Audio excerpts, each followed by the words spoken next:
de Mato Grosso para a criação de faculdades e institutos, eu acredito que não contribuiu muito.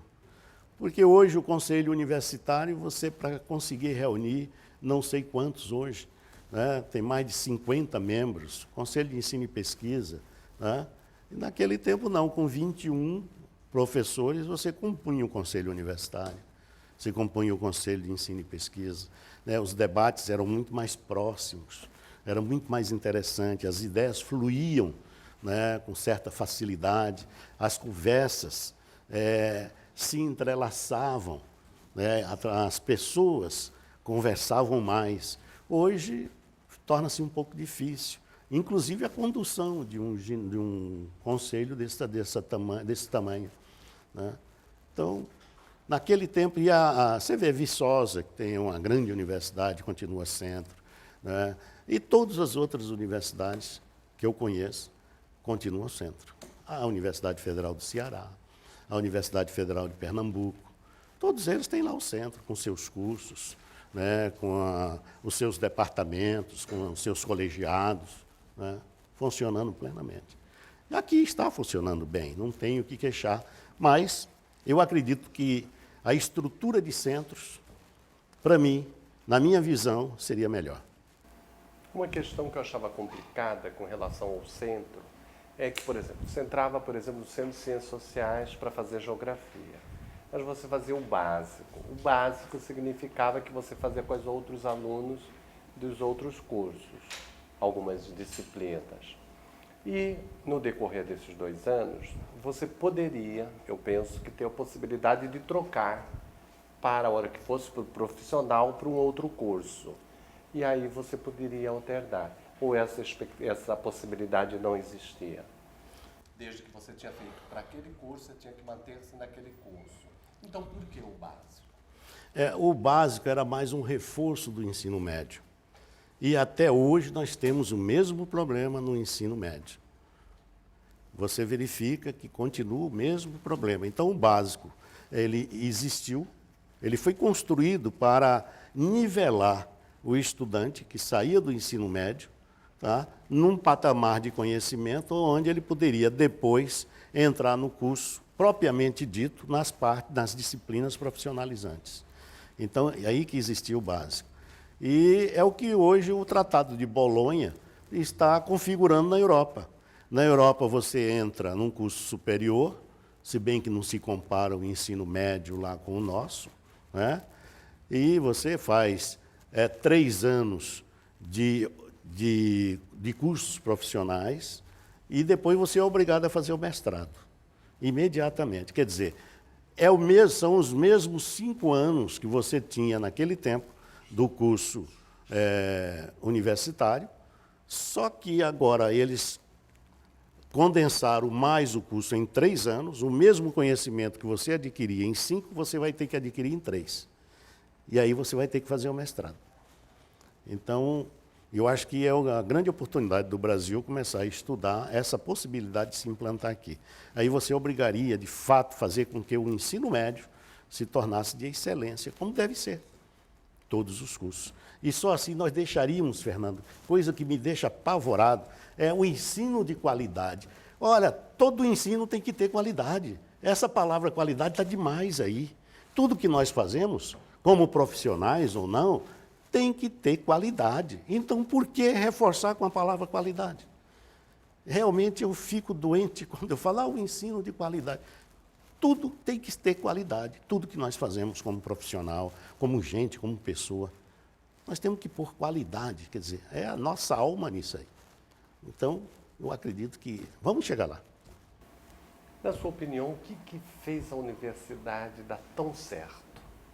Olha, eu acredito que uma série de fatores. Primeiro, a vontade de ter uma universidade, né, aqui em Mato Grosso. Realmente, a vontade de ter uma universidade fez com que as pessoas que entraram dentro dela para construí-la a fizesse, aí sim, com a excelente qualidade que nós temos. Realmente começou por aí.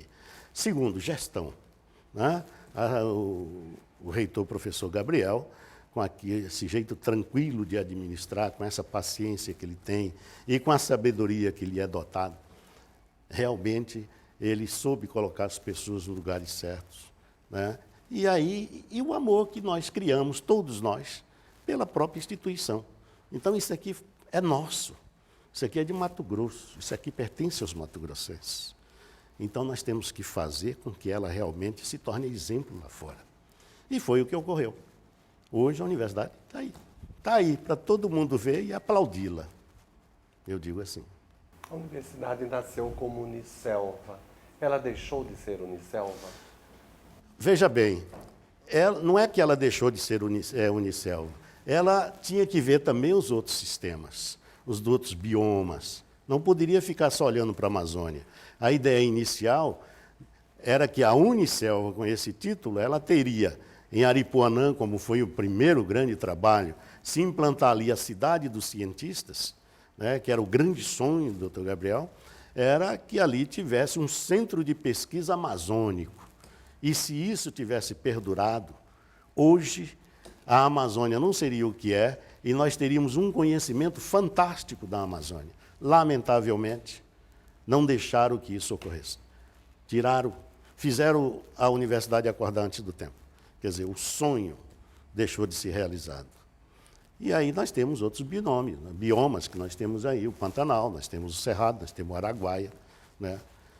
Temos os Campos Limpos também, se você considerar ainda Mato Grosso do Sul, lá na região do Grande Dourados, né, que já é um novo estado, mas não deixa de pertencer todo esse espaço geográfico mato-grossense. Então, está aí. Ela tinha que trabalhar todos os biomas. Mas, lamentavelmente, o espaço amazônico não está se concretizando como deveria ser. Realmente se perdeu mesmo. Mas muita coisa ainda resta, né? Muitos trabalhos, muito conhecimento foram adquiridos, né? Tanto que hoje nós temos parte da universidade em Sinop, desenvolvendo atividades nessa natureza. Nós temos um curso de engenharia florestal, né, que também trabalha as atividades madeireiras, o conhecimento da cobertura vegetal dessa região como um todo. Como que o senhor vê a relação entre ciência e tecnologia no estado de Mato Grosso? Veja bem, a parte de ciência, ela está aí, foi trabalhada, está sendo trabalhada, e, por outro lado, a tecnologia está num crescendo. Nós temos uma Secretaria de Ciência e Tecnologia no Estado, preocupada em desenvolver tecnologia no Estado, desenvolver ciência e tecnologia. Hoje, a Secretaria de Ciência e Tecnologia tem colocado recursos à disposição da Universidade Federal, recursos à disposição da Universidade do Estado e de outras instituições que apresentem projetos de qualidade. Nós temos aí a FAPEMAT, a Fundação de Amparo à Pesquisa no Estado. E a FAPEMAT tem contribuído de uma maneira fantástica para o desenvolvimento da tecnologia no Estado, para o desenvolvimento da pesquisa, né? E eu acredito que está se produzindo ciência e tecnologia através dessas instituições de ensino e das instituições financiadoras. Foi uma luta para chegar até onde você chegou. Foi uma luta. Mas nada é saboroso se não tiver luta, né? Achar de graça, né? Como na travessia do deserto, né, pelo povo de Moisés, o maná caía do céu. Já não existe mais como naquele tempo, então tem que lutar. E lutar muito para se ter, não apenas um lugar ao sol, mas a sombra que pode ser feita. Às vezes eu ouço falar, naquela época era tudo mais fácil, o recurso era muito mais fácil, hoje é mais difícil. O senhor acredita nesse argumento? Olha, isso é o pessoal... na verdade, não era tão fácil assim. Não era fácil. Eu me lembro muito bem que para se adquirir uma biblioteca, por exemplo, livros, você tinha que ir lá no Ministério da Educação, você tinha que procurar os organismos federais, você tinha que fazer projeto. É a mesma coisa que hoje, tá? Só que antigamente não tinha tanta disputa como tem hoje. Hoje, a quantidade de instituições de ensino, pelo menos, vamos ficar por aqui, de ensinos é bem maior do que naquele tempo, né? Hoje nós temos mais de 52 universidades federais, nós temos quantos institutos federais de tecnologia, né? Nós temos quantas escolas técnicas de segundo grau? Naquele tempo era resumido o número, e o recurso também era pequeno. Então tinha que se fazer bem feito. E hoje tem que fazer melhor ainda, porque a disputa é muito maior. Aí é que reside. Agora, você com bons projetos hoje, você consegue os recursos, porque recursos existem. Agora, é necessário que se faça bons projetos. E que realmente não apenas fique nos bons projetos, mas que se executem aqueles projetos de maneira tal que satisfaça, né, os objetivos propostos. Como que o senhor vê a relação da Universidade Federal de Mato Grosso ao longo de todos esses anos com a pesquisa e a política pública? Olha, a pesquisa é recente na Universidade Federal de Mato Grosso, porque até pouco tempo, nós temos apenas 40 anos. Né? A Universidade de Granada deve ter 800 anos. Né? A Universidade de Coimbra deve estar aproximadamente com 1000 anos. E nós não estamos muito distante delas naquilo que estamos produzindo. Né? Mas é isso mesmo. A pesquisa é recente. Mato Grosso começou a desenvolver pesquisa há pouco tempo. Tanto isso é verdade que hoje a Unemate, por exemplo, está retomando um trabalho com a apoaia. Você se lembra da apoaia? Naquele tempo se extraía, através do extrativismo que existia em Mato Grosso, né, a erva mate, a apoaia, a seringa. São produtos ricos, que produziam riquezas e que eram simplesmente depredados. Não tinha-se a preocupação da continuidade na preservação para continuar isso durante muito tempo. Hoje não. Hoje a Unemate está retomando a apoaia e está retomando também a seringa. A antiga Carmate, hoje em Paié, desenvolveu um trabalho de pesquisa com seringa aqui no município de Rosário Oeste, né? Porque já existia uma preocupação. Nós tínhamos, era o único produtor de borracha naquele tempo, da guerra, né? No tempo da guerra, e vendíamos a preço de ouro para os Estados Unidos, para os aliados. Né? Acabou, exauriu. Por quê? Porque não tínhamos cuidado. No entanto, os ingleses, os americanos, foram plantar lá no Sudeste Asiático e hoje exporta borracha para o mundo inteiro e a nossa borracha. Aqui nós não temos produção que atenda ao mercado interno. Não tivemos o cuidado, quer dizer, não houve uma pesquisa de melhorar a qualidade, de melhorar os padrões, né, dessa cultura. A mesma apoaia se desapareceu, né, agora está se retomando. Então, a Universidade Federal de Mato Grosso começou, de fato, a desenvolver pesquisa a partir dos anos 90, quando se criou o primeiro curso de mestrado, quando se criou, e agora os cursos de doutorado. Aí sim, a pesquisa está muito incentivada e se produz muita pesquisa que hoje nós estamos levando aí para os quadrantes de Mato Grosso e até fora de Mato Grosso. Então, você veja que é algo recente. Né? E a pesquisa é algo demorado. Muitas vezes você passa 20, 30 anos desenvolvendo uma pesquisa em cima de uma mesma coisa, para poder chegar àquilo que você quer, ou àquilo que tem que ser. Muitas vezes ela surge de forma que até de tal forma que não é aquilo que você estava desejando, mas atingiu o objetivo proposto. Ou então surgiu de uma outra forma. Então, pesquisa é recente aqui na universidade, mas está indo no caminho certo. Está afinada com a política pública? Está afinada com a política pública. Aí o que falta é desenvolver um grande programa, né, de transferir essa pesquisa para quem de direito? O povo, as pessoas interessadas. Nós vamos pesquisar, chegamos, por exemplo, no caso da soja. Mato Grosso não se produzia soja nos anos 70.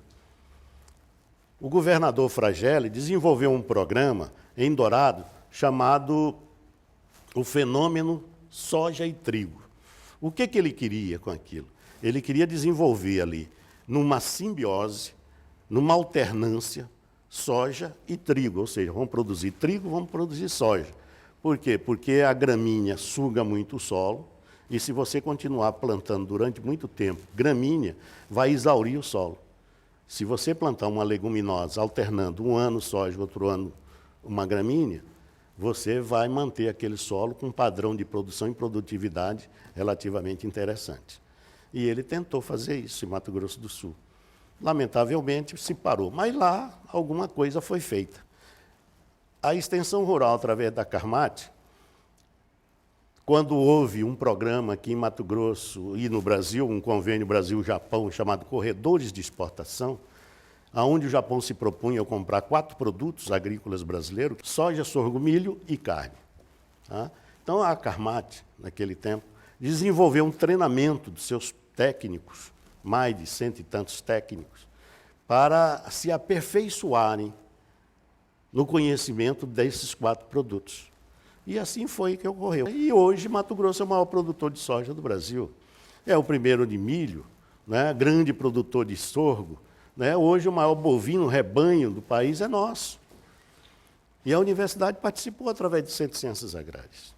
Tá? Se desenvolveu ali. Eu me lembro que o primeiro plantio, e você lembra da que eu disse naquela reunião da FAPEMAT, né? O primeiro canteiro experimental de soja ali na fazenda experimental. Se começou ali alguma coisa. Despertou a atenção. O objeto, naquele momento, era causar impacto. O professor veio: o que é isso? Está produzindo soja? Não, é uma pesquisa. Aí ele se interessava e começávamos a desenvolver um trabalho nesse sentido. Na UFMT, o senhor ocupou diversos cargos. Eu vim para cá para ser professor de Ciência e Tecnologia. Aí nós ajudamos a implantar o curso de cooperativismo. Aí eu passei a ocupar parte, a ser membro do Conselho Consultivo do curso. E uma noite eu me lembro muito bem que eu estava ministrando aula e o doutor Gabriel entrou na sala. Quando terminou a aula, ele cumprimentou-me e disse o seguinte: olha, eu quero implantar aqui um centro de ciências agrárias. E eu estou convidando você para desenvolver este projeto. Foi aí que eu já disse anteriormente, que eu nunca havia feito um trabalho dessa natureza, e ele disse: eu também nunca implantei uma universidade, estou implantando agora. E com isso me deu assim, foi um desafio muito grande, e nós começamos a trabalhar na construção do Centro de Ciências Agrárias. Elaboramos o projeto, e esse projeto se consolidou com a construção do centro, implantação dos cursos, e nós ficamos como coordenador do centro durante 8 anos, e viemos a disputar depois a vice-reitoria. Nós assumimos ganhamos a eleição na vice-reitoria, assumimos a reitoria por uma contingência especial à época, né? Disputamos novamente a eleição no Centro de Ciências Agrárias para ser coordenador novamente do centro, onde fomos eleitos, né? E aposentamos lá no Centro de Ciências Agrárias como professor lá daquele centro. Professor titular da Universidade Federal de Mato Grosso. O senhor gosta de política? Gosto, mas nunca tentei me disputar cargo lá fora, né? Gosto da política em si, né? Gosto de fazer política também, mas disputei cargos aqui dentro da universidade, que eu acho que era o meu ambiente, o meu métier, aonde eu me sinto bem, né? E aqui sim dava para se fazer uma política sadia, bonita, né? Sem trombar com ninguém, sem ter inimigos, né? Sem, depois de eleito ou derrotado, ficar sem falar com as pessoas. Não, pelo contrário, né? Logo que eu ganhava uma eleição, eu ia procurar meu adversário e nós íamos tomar uma cerveja junto, né? Íamos comemorarmos juntos e vice-versa também, tranquilo, sem grandes problemas. Foi favorável a divisão de Mato Grosso? Não, eu acredito que naquele momento a população do Estado, praticamente toda a população era contra, né? Mas foi algo que veio de cima para baixo e fomos obrigados a aceitar. E hoje, eu acredito, se hoje o Estado estivesse unido, nós éramos imbatíveis. Nós somos o primeiro em carne, Mato Grosso do Sul é o segundo. Nós somos o primeiro em soja, Mato Grosso do Sul é o segundo.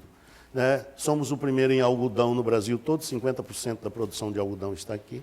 Quer dizer, na área agrícola, de modo geral, nós, os 2 estados juntos, seria imbatível de todo jeito, né? Mas está dividido, temos que trabalhar a nossa parte agora e fazer com que nossos irmãos lá do Sul também prospere na mesma intensidade que nós estamos prosperando.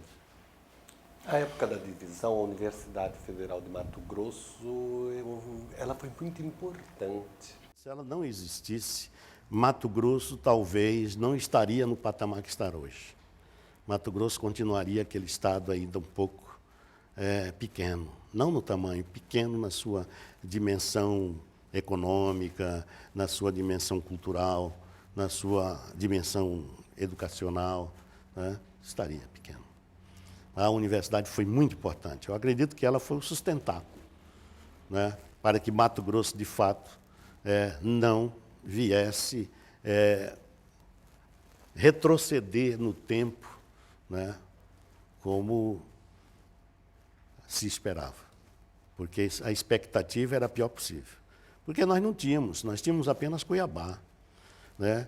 A riqueza ficou no sul, tanto as melhores terras, né? A Grande Dourados, a região do Grande Dourados, as melhores terras, né? E lá tinha uma infraestrutura de estrada já praticamente consolidada, estradas de rodagem, estrada de ferro, né? Ali traça Mato Grosso do Sul inteiro, a noroeste do Brasil, entrando em São Paulo, e nós não tínhamos nada. Nós tínhamos algumas estradas que o governo Fragelli construiu, né? Foi um grande construtor de estrada, mas estrada de chão, algumas cascalhadas. Ele abriu várias estradas, né? O escoamento nosso era pequeno, nós ainda nos estávamos na agricultura de subsistência, ou seja, na agricultura de tocos, né? Você derruba, põe fogo e depois planta arroz, principalmente arroz, para baratear o custo, né, da implantação de uma fazenda, porque a ideia era essa, principalmente no Nortão. Era derrubar, queimar, plantar arroz, tirar o custo que você gastou com a derrubada, né, e depois jogar capim, sementes de capim para depois soltar o gado. Então, era uma agricultura incipiente, né? E a universidade veio com muita força no sentido de contribuir para que o Estado houvesse um desenvolvimento mais rápido. E ocorreu isso. O senhor disse que era muito difícil um professor, naquela época, vir para cá. Mas o salário, ele era bom, não era?